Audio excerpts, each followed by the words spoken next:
the heart of Florida's picturesque Jackson County, a tragic and baffling event unfolded on December 16, 2000. It was a day that was meant to be filled with celebration and joy, the anniversary of a wedding.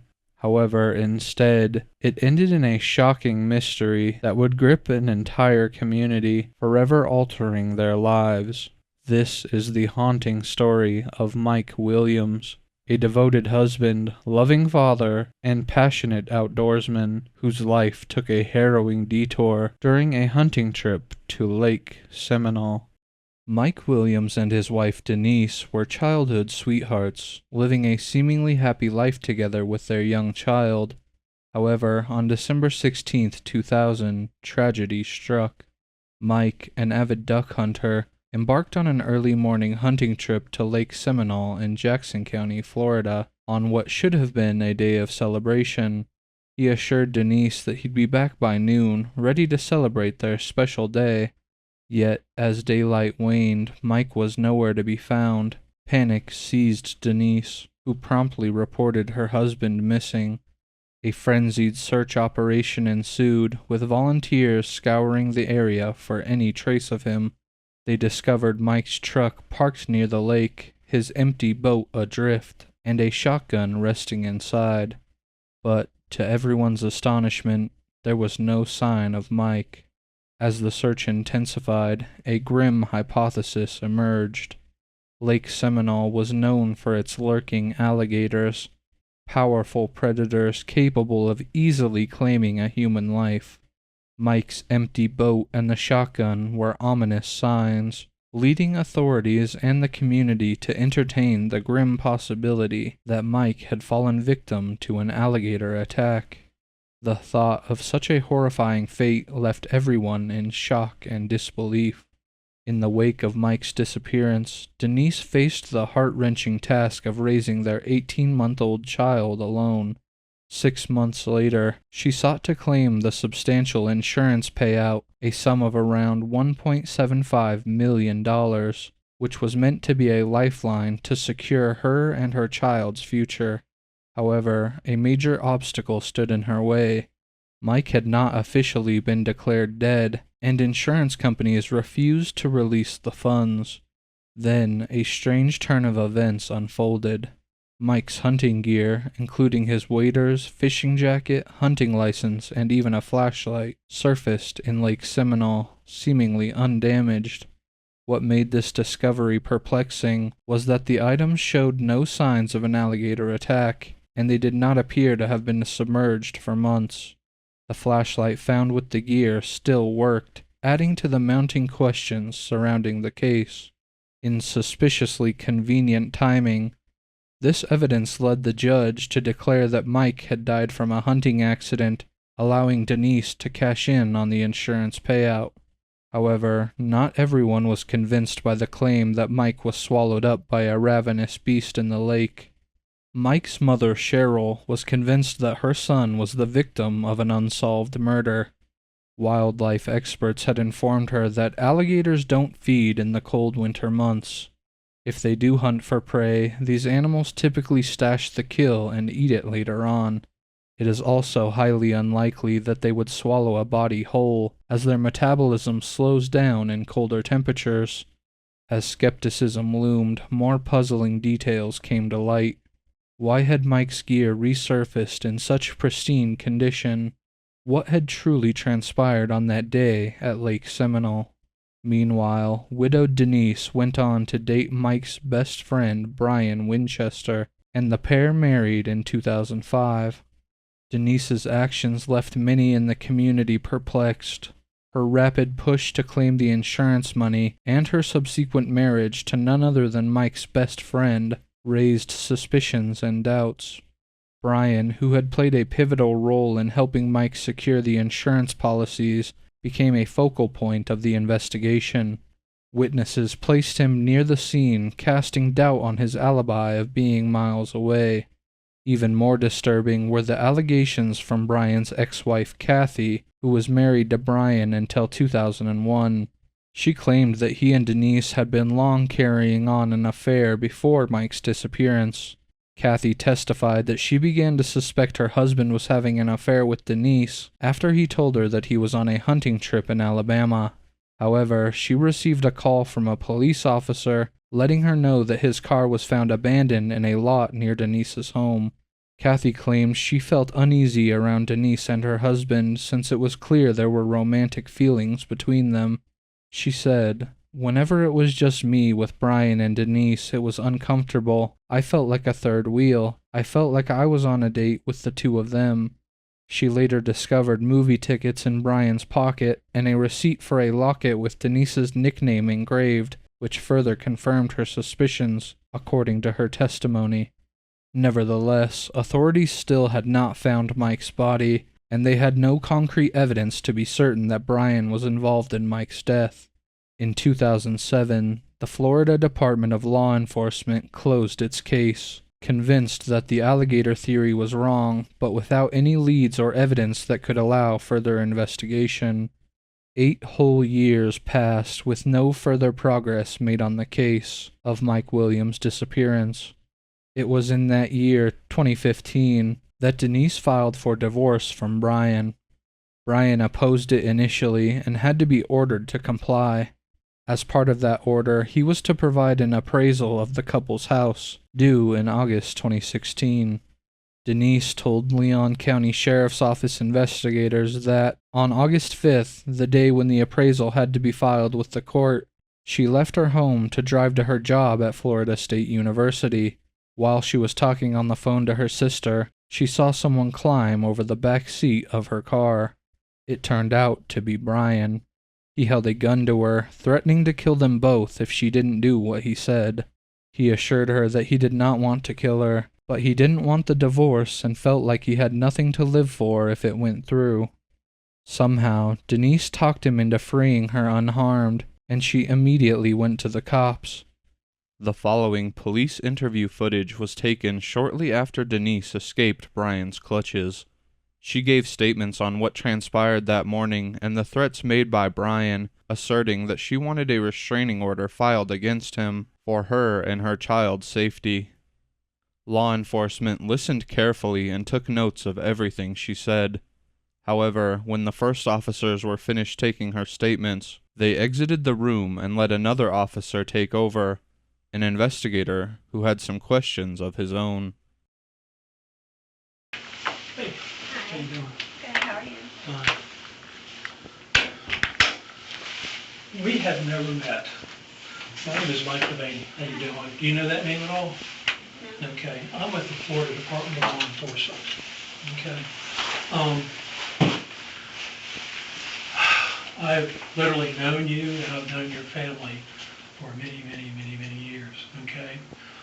The reason I say that is, I've been looking into Mike's disappearance. Okay. Literally dissected as much as I could about you, members of your family, Brian, Mike, and his family, and the family when you and Mike were together. Okay, worked with a lot of people, trying to figure out the whole scenario of his disappearance, and had to go back and literally reinvestigate a lot of things that was investigated before. Okay. And again, I had to go back to y'all's marriage and what were you doing during those times? What were you doing job-wise? And Mike, and Mike's employer, the whole works. Okay, what you all own, what you didn't own. And this has been an ongoing process for a long time. And you need to understand that, okay? I used to know your gate code by heart going in your neighborhood. I know your house very well. I know when you took the carpet out, the whole works. And there's a whole lot I don't know, okay? Please understand that. Talking about the hardwood floors upstairs? You name it, I know about it. Okay. Okay. I want to talk to you about a couple of things, and maybe you can fill in a couple of gaps for me. Can you do that for me? I could try. Okay. Obviously, the reason I'm here, I knew about what happened today, okay? And like the other officer said, you're gonna have to, it's gonna have to sink in that today was gonna be your last day. Please let that sink in. I mean, he didn't have sheets to sleep on, you know, tonight or the night before or the night after. He had plastic and he had some other object. And what was that other object he had? Could you tell? Can you describe it? It was, I mean, it was like maybe wide. It wasn't a hammer, but it was kind of that size and maybe wider. I have no idea A what small it was. folding shovel? No, it wasn't a shovel. I mean, it was like a long, I mean, it definitely wasn't a shovel. But but it was about the size, the length of like a hammer. But but it seemed to be fatter the way that he grabbed it. But I have no. Well, y'all were going towards CVS. It's from what I can understand. He wanted to turn around and go the other way. He kept saying go to the roundabout, and I think he was wanting me to go back, but Towards your I wasn't house? really listening. I was maybe, but I wasn't really listening. I was just trying to get Yeah. to CVS. Where do you think Mike's buried at? Oh, I have no idea Any speculation on that? on where he's buried. Buried. I mean, I believe, You don't really believe he died on the lake? I do. Why? I just always have. That's what I believe. And I have, from when he was saying roundabout, I don't know, I talked with the last two people, and I can't remember if he wanted me to turn left or right. No, that's not what I'm talking about. Oh. Why do you think Mike perished in the lake? Because he didn't die in Lake Seminole, okay? That's what I've always believed. That's what I believe. And why? I've never been proven anything different. Well, has there been any proof if he would have perished in that lake, he would have been found, okay? There's never been a person that has fallen over or whatever that they've never found except for Mike. I mean, that's literally, it's an impossibility that he died in that lake. I guess that's just what I believe. Really? Yeah. Well, I mean, you knew all the information about, you know, what was recovered out there and all that, right? My dad would keep me updated. Yeah. You had this big monster search and none of that, and then later it just appears. I mean, that kind of led investigators going in different directions than what they initially thought, okay? I mean, I was even curious. I mean, I recovered the car y'all used to have during that time. I got it from a junkyard in Alabama, brought it back here and tore it apart. The little boat that Mike had, a little Ginu boat, I found it over in Monticello, brought it back. I just wanted to get a good look at it.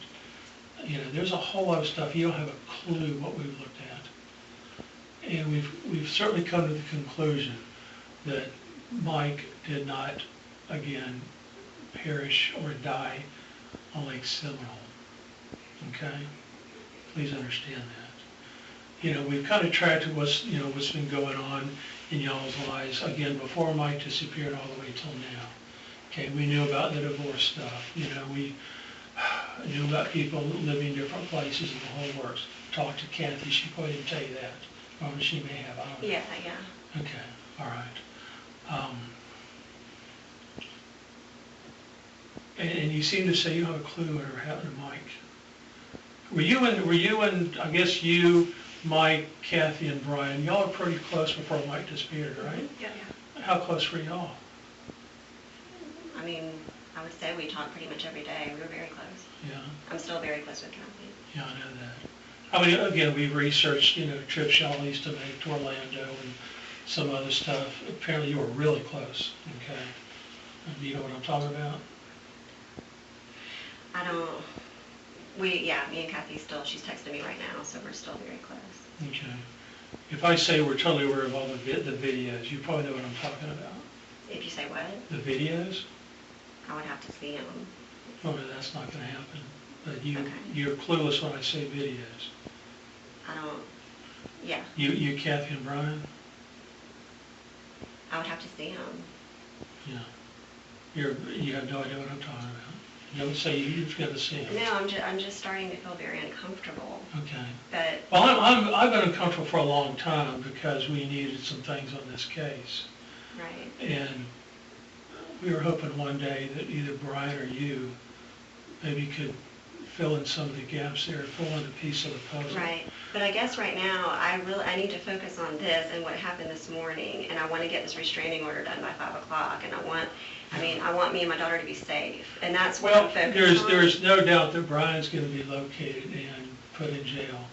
So I would imagine he's not going to immediately be bonded out under the circumstances and the crimes that he has committed, okay? I don't know. But I just want to get this restraining order done so that I can have a little peace Yeah. for tonight with my daughter. That's what I'm focused on Well, right now. if he's arrested, in the next few hours, which I'm sure is going to happen, Leon County is very good about finding people, okay? That's going to happen. When Brian is arrested, which will happen, he is going to probably provide another side of whatever happened today. You're From aware this of morning? that? From this morning? Yeah, yeah. I have no idea what he's going to say. Well, that's what people usually do. They give their side of something.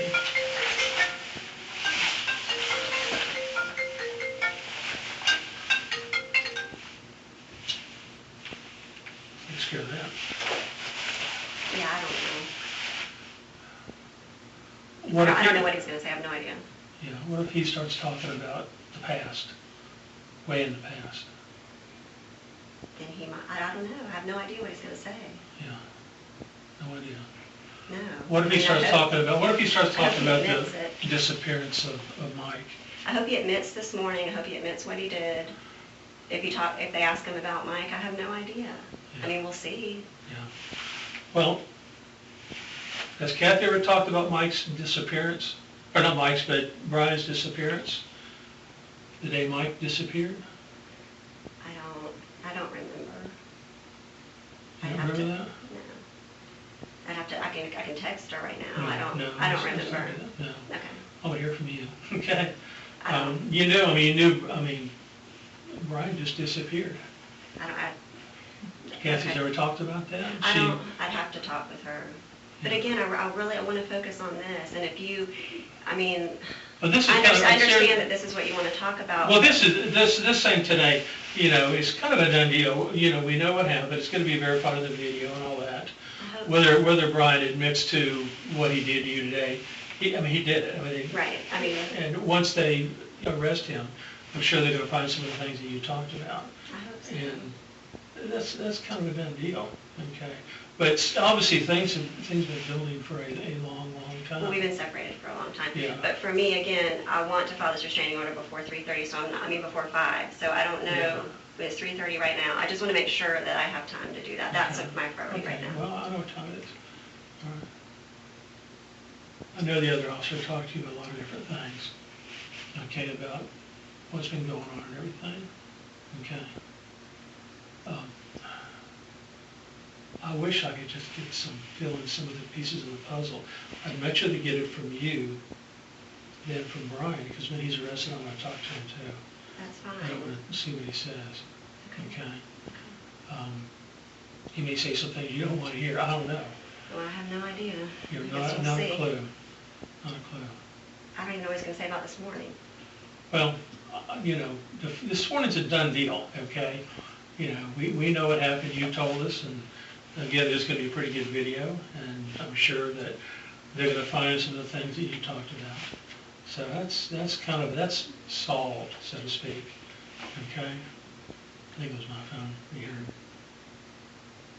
Oh, that's funny, my attorney's calling me. Let me just hear real quick.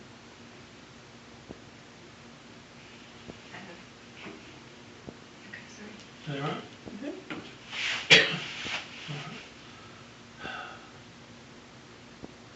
But I guess what I'm saying is about the Mike situation that you want to talk about. I don't want to talk about this right now. Really? I- Would you talk about it later? I don't want to talk about this right now. I want to get this settled first. This is settled. It's not settled to me, though. I have not gone down. I have not filed the restraining order, and that's what is pressing on me so bad. So I understand that you want to talk about this, but this is what I want to do. This is what has to be done. Yeah. Today. You got some time, we're almost done, all right? Well, you know why it's so important to talk to you about Mike. I mean, this was your husband. He simply vanished. Hopefully you still have an interest in that. Well, again, this is my priority right now, and I'm not comfortable talking about this right now. I've had an unbelievable day, and I know you have. I know you have. it's just all too much right now. I really want to focus on Has this. it sunk in that you literally saved your own life today?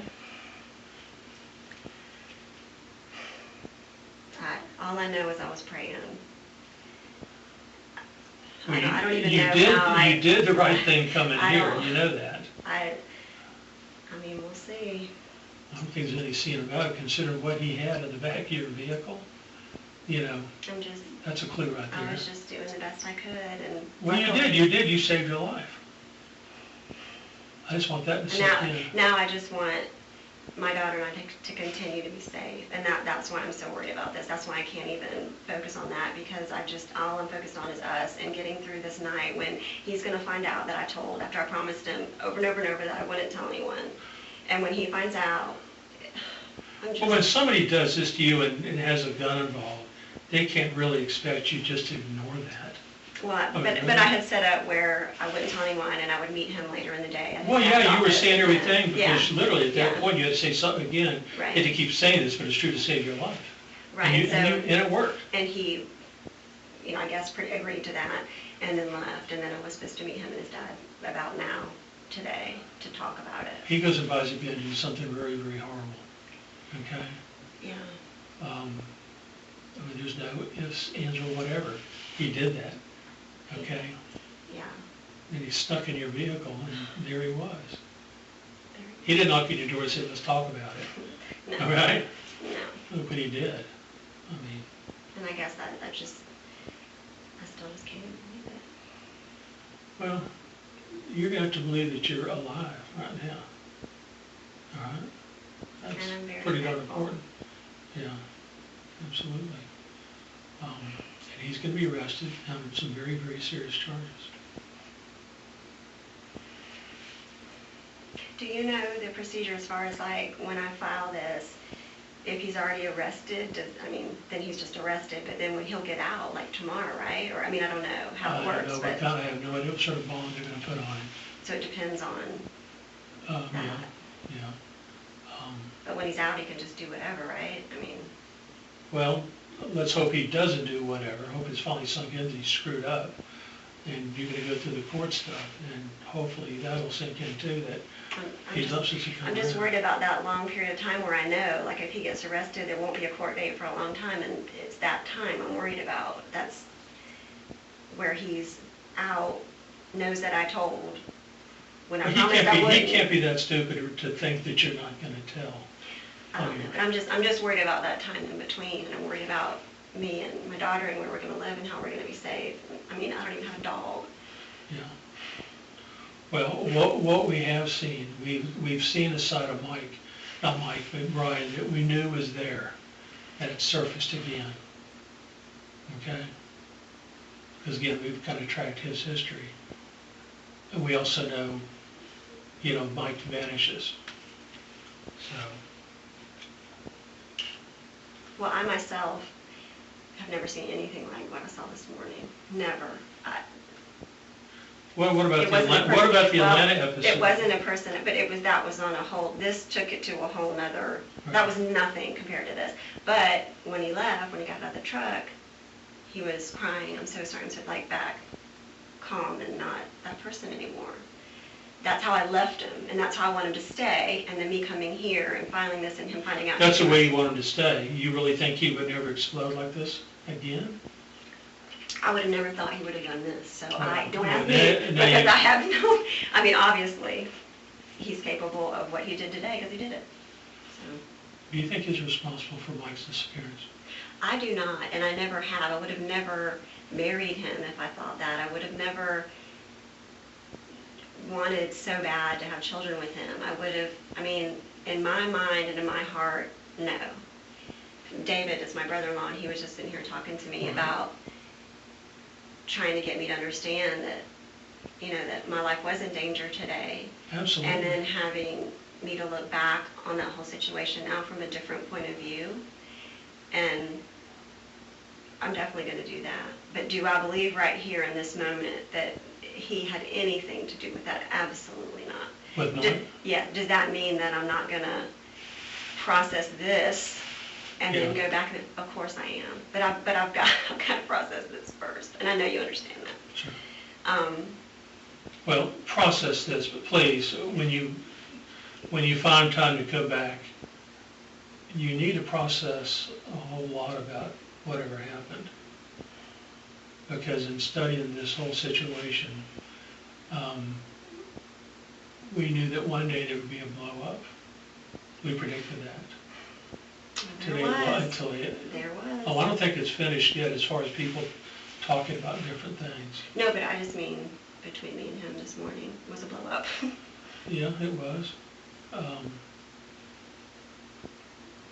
Yeah, again, I'm still like a broken record, but I hope it is sinking in how bad it could have been. I think it'll take some time, but I'm realizing the depths of what could have happened, yeah. You know, when you don't carry that stuff and have a gun, you know, to sleep with it or whatever. Mm-hmm. I heard you say something, you thought maybe the sheets were used, or he was getting used for sleeping or whatever. No, I don't think so. You don't have plastic and whatever the other two was. But And again, I hope that backpack's still there. I hope they can, whoever, the police can pull it out and see exactly, you know what I'm saying? Because it was a turn, you know, a couple glimpses and that was it. But I'm pretty sure I'm right. But I would like to know myself, did I see this right? Did I, you know what I mean? Like, what was in there? I would like to know. we'll find out. Just to confirm. When they find him, I'm sure that they'll eventually get to whatever that was. All right? I hope so. That's down the road. I hope so. I just want everything to sink in about.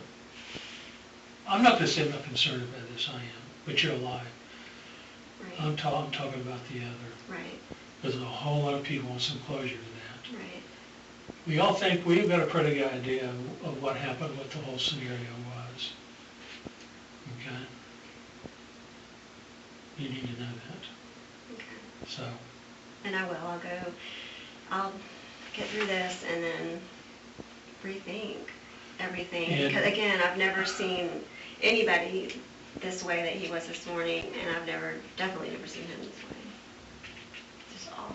He was just crazy. Right. He was crazy. well, I'm going to go out and I'm going to find somebody to sheriff's office to take care of the other matters. The But, restraining order stuff. No, Okay, no. thank you. but I'm going to leave on this note. I was hoping you could fill in some of the pieces of that puzzle. You haven't. We arrest Brian, he might. Okay? Yeah, I have no idea. Well, just think about what Okay. you said. all right? Okay. Let me step Okay. out, see if I can find somebody to take care of Thank you. whatever you're doing.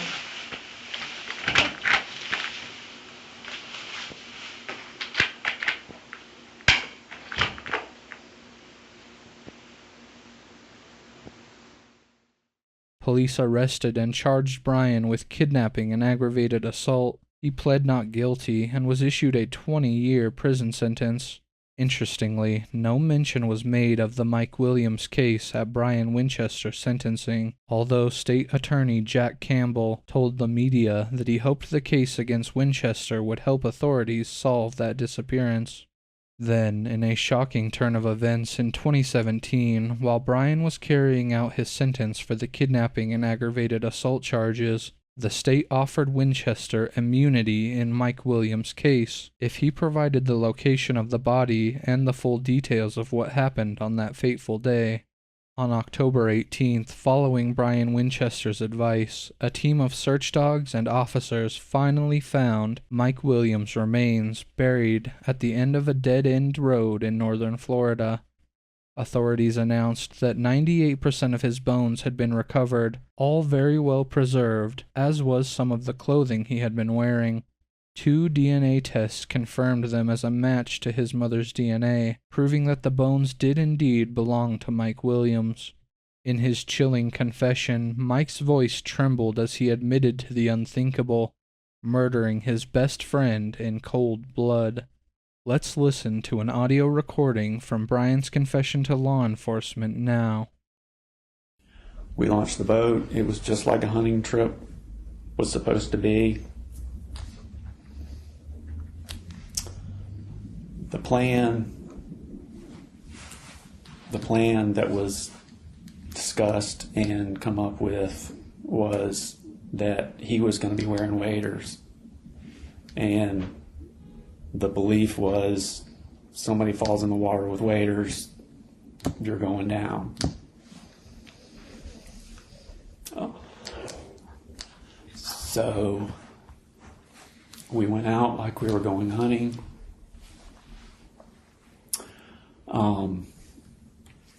We got to the area where his waders and jacket were found.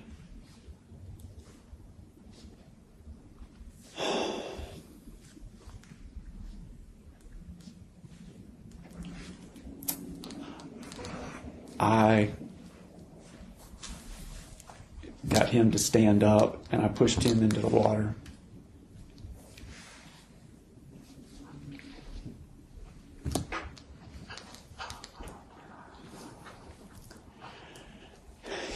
He got his jacket off and his waders off. And he was in a panic, obviously. I was in a panic.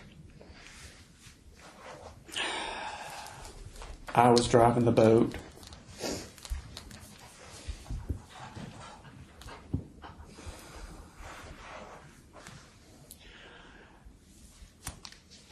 And I didn't know what to do.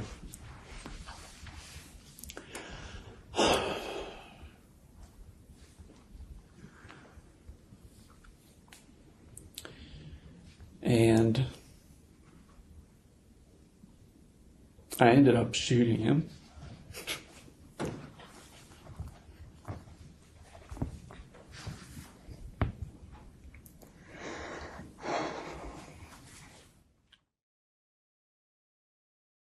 Brian's confession didn't stop there.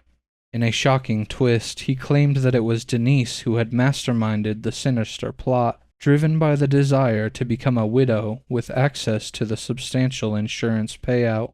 Her motive, according to Brian, was transparent. She would not get divorced. So she basically said there's only one solution. We'd end up together, we'd live happily ever after. Oh, and as a side note, we've got all this money to enjoy a wonderful life together. The alleged details Winchester provided led to Denise's arrest in May of 2018 on charges of murder, fraud, conspiracy, and accessory after the fact. Prosecutors continued to keep details of the crime to themselves, saying that they would share them in court when the time came. In December 2018, 18 whole years after Mike disappeared, Denise's trial finally began. The state's star witness was Brian Winchester, who testified at length about how he and Denise had never really ended their high school relationship, even after they both married others. After discreetly rekindling the relationship, the two began to consider killing Mike so they could marry, as Denise's family frowned on divorce for religious reasons.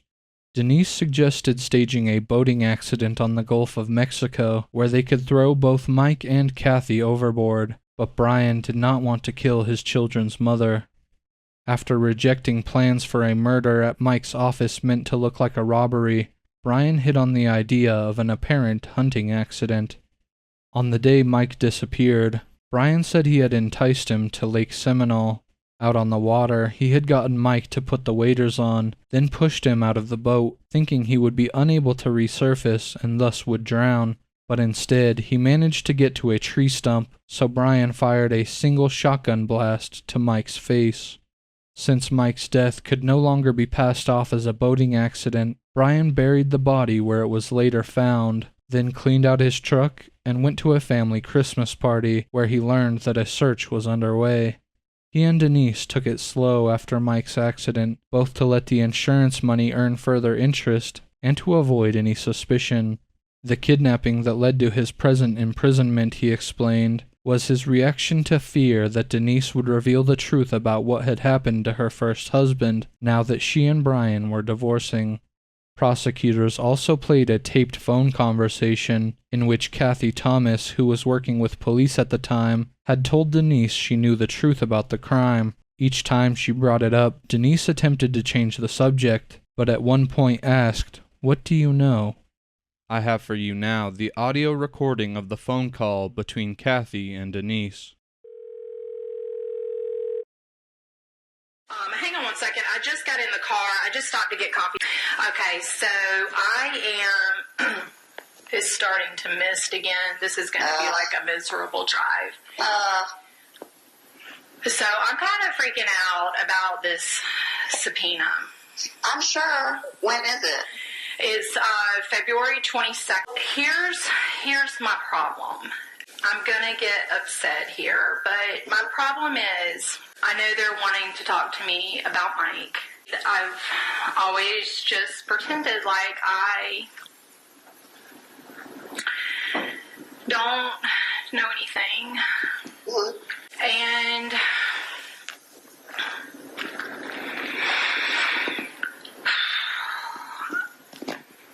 I mean, I do know.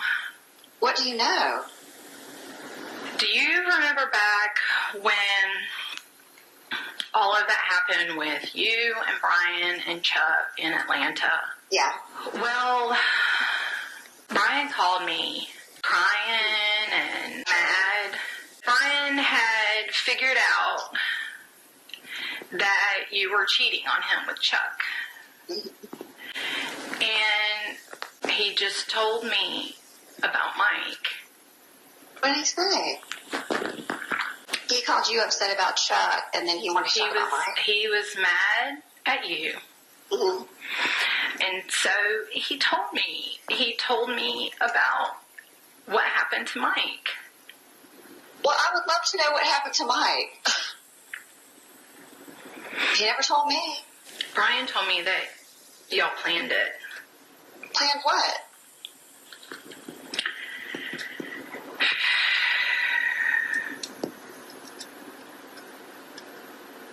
Oh my gosh. And Marcus showed up later that afternoon, Mm-hmm. telling me how I would have to take this to my grave, how my life would be ruined, how I would never be able to start over. So Marcus knew? And when you said Brian said y'all, you're talking about me and Brian or Marcus or who? You and Brian. And whenever... that Marcus is involved? I mean, obviously, if he came and talked to you. Here's the deal. Here is the deal. Hang on. Somebody's texting me.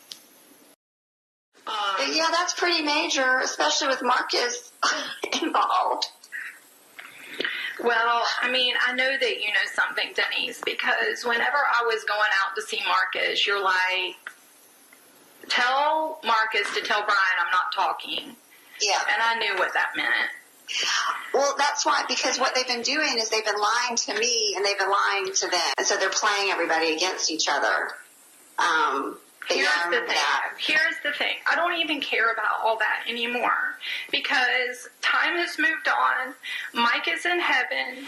So here is my problem. Here is my problem. All these years, anytime anything ever came up about Mike, I just sit with my mouth shut. This has nothing to do with you. If I lie, whenever they ask me, do you know what happened to Mike? If I lie, then now what happens? And then when I go home, how do I explain that? How do I explain that I just decided to forget it? You're saying that years later, Brian told you something, Marcus came to you, so two people came to you to talk to you about this years after it happened. That has nothing to do with you and anything that you did or anything that you didn't do. It doesn't. Well, what am I supposed to do when they ask me mean, What am I supposed to do? I don't know. I mean, if all this is tied to this guy that he talked to, then I'm guessing he wanted to talk to you because you were friends with us. But I mean, but again, it has nothing to do with your family. Nothing. They weren't even around then.